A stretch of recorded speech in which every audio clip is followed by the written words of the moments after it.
दोस्तों, जब आप रात के आसमान में देखते हो तो आपको वहां चमचमाते हुए तारे दिखाई देते हैं, लेकिन जब हम इन तारों के संसार में गहराई से झांकते हैं तो वहां पर हमें कई हैरान कर देने वाले ऑब्जेक्ट्स देखने को मिलते हैं। कुछ अपने स्ट्रेंज शेप से हमें सरप्राइज करता है तो कुछ अपने स्ट्रक्चर से। कुछ ऑब्जेक्ट्स के बारे में हमें समझ नहीं आता तो कुछ तो हमें दिखाई ही नहीं देते। आज के इस वीडियो में मैं आपको यूनिवर्स के कुछ ऐसे ही मिस्टीरियस ऑब्जेक्ट्स के बारे में बताने वाला हूँ। तो हेलो गाइस, मैं हूँ कौशिक और चलिए आज मैं आपको तारों के शहर में ले चलता हूँ। अब दोस्तों, इस वीडियो को एंड तक जरूर देखना, क्योंकि जैसे कुछ वीक्स पहले मैंने आप सबको फेसबुक के फ्री शेयर्स दिए थे, तो इस वीडियो में मैं आपको गूगल के फ्री शेयर्स गिफ्ट करने वाला हूँ। Number 6, the red rectangle nebula. दोस्तों, यूं तो आपने यूनिवर्स में कई प्रकार के शेप्स देखे होंगे, लेकिन यहाँ मैं आपको जियोमेट्री का एक ऐसा नमूना दिखाने वाला हूँ जो आपको हैरान कर देगा। ये है रेड रेक्टेंगल नेबुला। हमारी धरती से करीब 2300 लाइट ईयर्स की दूरी पर मोनोसेरस कॉन्स्टेलेशन में स्थित ये गैस क्लाउड देखने में एक परफेक्ट रेक्टेंगल की तरह लगता है। मतलब भाई, कौन कह सकता है कि ये नेचुरल है या फिर भगवान ने स्केल और पेन की मदद से इसे बना दिया हो। ऐसा माना जाता है कि इसके स्ट्रेंज शेप का कारण इसके सेंटर में मौजूद 2 स्टार्स हैं। इन स्टार से निकलने वाली शॉक वेव्स इनके आसपास की डस्ट को कॉनिकल शेप की ब्राइट डस्ट में बदल देती है। जब हम इन दोनों कोन्स को एक साथ देखते हैं तो ये हमें किसी रेक्टेंगल की तरह दिखता है। और यही नहीं, इस नेबुला में हमें एक्सटेंडेड रेड एमिशन नाम का एक रेयर फेनोमेनन भी देखने को मिलता है। इसके कारण हमें इसका ये अजीब सा रेड कलर देखने को मिलता है।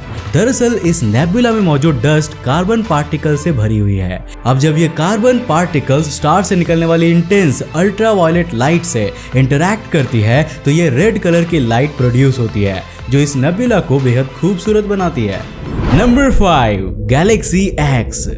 दोस्तों, आपने प्लैनेट एक्स के बारे में तो सुना ही होगा, लेकिन क्या आप गैलेक्सी एक्स के बारे में जानते हैं? यूनिवर्स में हम कई ऑब्जेक्ट्स को डायरेक्ट ऑब्जर्वेशन से नहीं खोज पाते, लेकिन जब हम पहले से खोजे जा चुके ऑब्जेक्ट्स पर उनका इफेक्ट ऑब्जर्व करते हैं तो हमें उनके एग्जिस्टेंस के बारे में पता चलता है और इसके बाद हम उन्हें डिस्कवर कर लेते हैं। इसी तरह नेपच्यून और प्लूटो की डिस्कवरी यूरेनस की ऑर्बिट में ऑब्जर्व की गई डिस्टरबेंसेस के बाद ही हुई थी। साल 2009 में वैज्ञानिकों ने मिल्की वे की डिस्क में कुछ स्ट्रेंज रिपल्स ऑब्जर्व किए। इसका मतलब कोई तो चीज थी जो हमें दिखाई नहीं दे रही थी पर मिल्की वे को इन्फ्लुएंस कर रही थी। साल 2015 में हमने अपना कल्प्रिट खोज निकाला और ये था एक डार्क ड्वार्फ गैलेक्सी, जिसे गैलेक्सी एक्स का नाम दिया गया। ये मिल्की वे की शैडो में छिपी हुई है और यहाँ पर डार्क मैटर का प्रेजेंस भी बेहद ज्यादा है। इस गैलेक्सी एक्स को हम यहाँ मौजूद 3-4 ब्राइट स्टार्स की मदद से ही खोज पाए हैं। अगर ये ना होते तो शायद डार्क मैटर से बनी इस गैलेक्सी को हम कभी भी खोज नहीं पाते। अब जरा सोचिए कि मिल्की वे के अंदर और आसपास ऐसी कितनी ही चीजें होंगी जिन्हें आज तक हम देख ही नहीं पाए हैं। होपफुली आने वाले सालों में इनकी डिस्कवरी भी होंगी और अंतरिक्ष टीवी उनका भी एक वीडियो आपके लिए अपने YouTube चैनल पर जरूर लाएगा। अब दोस्तों, ऐसे ही YouTube, Google जैसी साइट से हमें आजकल कितना कुछ इन्फॉर्मेशन मिल जाता है ना। पर क्या आपने कभी ये सोचा है कि आप जो हर छोटी बड़ी चीजों के लिए Google, YouTube, शॉपिंग के लिए Amazon जैसे ब्रांड्स को यूज करते हो, उन कंपनीज को आपकी वजह से कितना मुनाफा होता होगा? पर हमें क्या मिलता है? आप इन अमेरिकन कंपनीज में इन्वेस्ट करके इनकी ग्रोथ का फायदा उठा सकते हो। आई नो कि आप बोलोगे कि यूएस स्टॉक्स में इन्वेस्ट करने पे तो बहुत सारे चार्जेस एंड कमीशंस इन्वॉल्व होंगे एंड स्टॉक्स भी एक्सपेंसिव होते हैं, बहुत सारे पेपर वर्क वगैरह होंगे। इसीलिए इन सभी प्रॉब्लम से बचने के लिए मैं IND मनी यूज करता हूँ। IND मनी से आप यूएस स्टॉक्स फ्रैक्शंस में बाय कर सकते हो, मतलब एक स्टॉक का एक छोटा सा पार्ट। और IND मनी पे कोई अकाउंट ओपनिंग फीस नहीं है, 0 कमीशन है और 0 ब्रोकरेज है, ताकि आप एक स्मॉल अमाउंट से भी अपनी फेवरेट यूएस कंपनीज में इन्वेस्ट कर सको।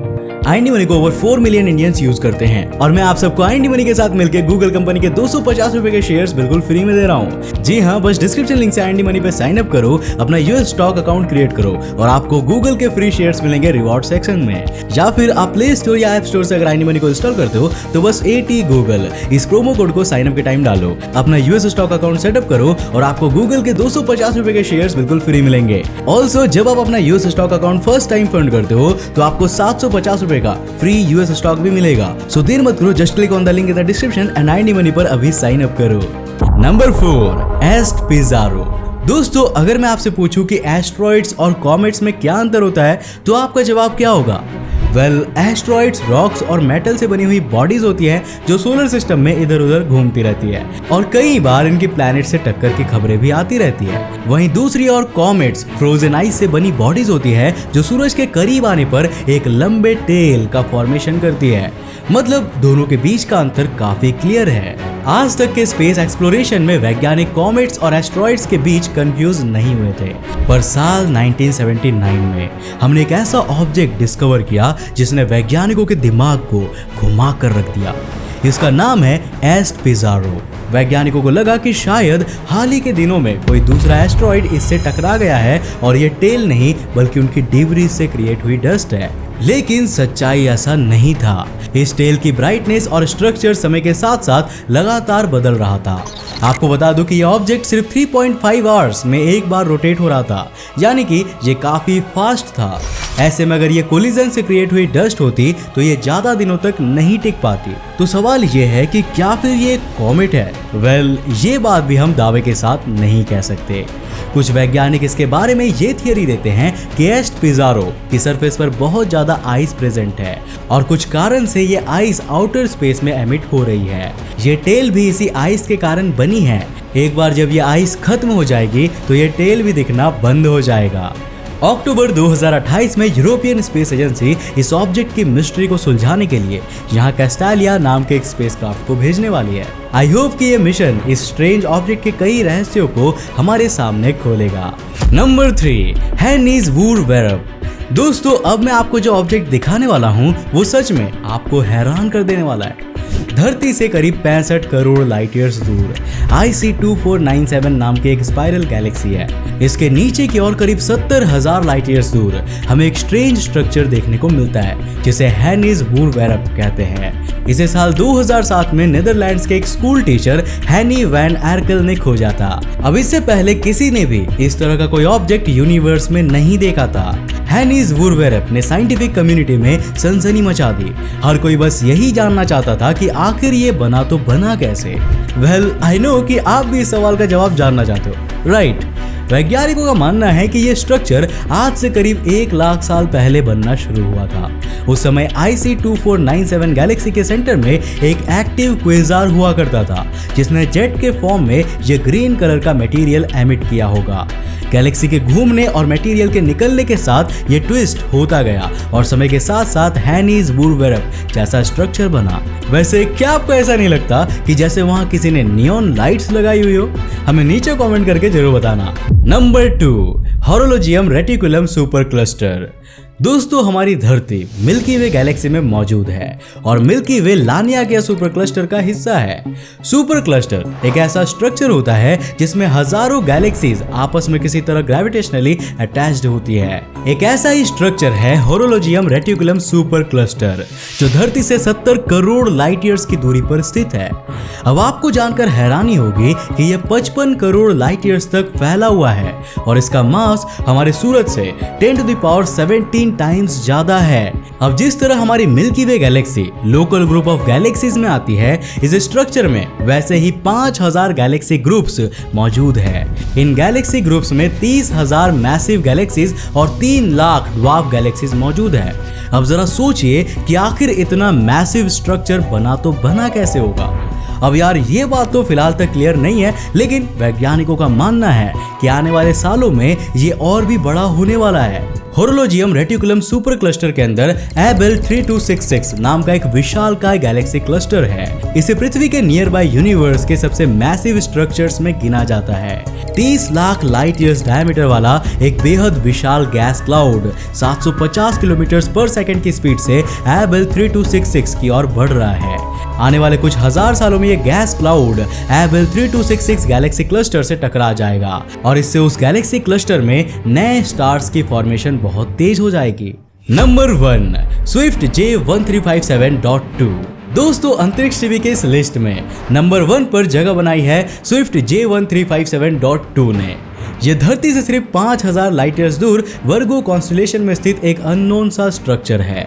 ये एक बाइनरी सोलर सिस्टम का हिस्सा है जिसमें एक स्टार और एक स्टेलर मास ब्लैक होल मौजूद है। इसका स्टार अपने कंपेनियन ब्लैक होल को सिर्फ 2.8 आवर्स में ऑर्बिट कर लेता है, जो इस प्रकार के स्टार्स के लिए यूनिवर्स में फास्टेस्ट नॉन स्पीड है। अब आप सोच रहे होंगे कि भाई ब्लैक होल के अराउंड ये स्टार कैसे ऑर्बिट करता है। हमने तो सुना है कि सिर्फ कुछ सेंटीमीटर्स बड़ा ब्लैक होल धरती को निगल सकता है, तो क्या ये एक स्टार की साइज का ब्लैक होल उस कंपेनियन स्टार को नहीं निगल सकता? अगर आप अंतरिक्ष टीवी के रेगुलर व्यूअर हो तो आप ये जानते ही होंगे कि एक ब्लैक होल किसी ऑब्जेक्ट को तभी निगल सकता है जब वो ऑब्जेक्ट उसके काफी करीब आ जाता है। इस लक्ष्मण रेखा को हम द इवेंट होराइजन कहते हैं और ये एक इमेजिनरी लाइन होती है, पर कई बार ऐसा देखने को मिला है कि ग्रेविटेशनल फोर्स में होने वाली पर्टर्बेशंस यानी कि गड़बड़ियों के कारण ये ब्लैक होल के बाहर ही टूट जाता है और इसके चारों ओर एक एक्रीसेंट डिस्क बना लेता है। स्विफ्ट J1357.2 भी एक एक्रीसेंट डिस्क की तरह ही है, लेकिन ये नॉर्मल एक्रीसेंट डिस्क से काफी बाहर की ओर है। मतलब अगर आप किसी यंग सोलर सिस्टम में मौजूद एक्रीसेंट डिस्क को देखोगे तो ये उसके कंपैरिजन में सोलर सिस्टम के आउटर रीजन पर स्थित है। सेकेंडली, एक एक्रीसेंट डिस्क सोलर सिस्टम के प्लेन के पैरेलल ऑर्बिट करती है, लेकिन ये उसके पैरेलल नहीं बल्कि परपेंडिकुलर ऑर्बिट करती है।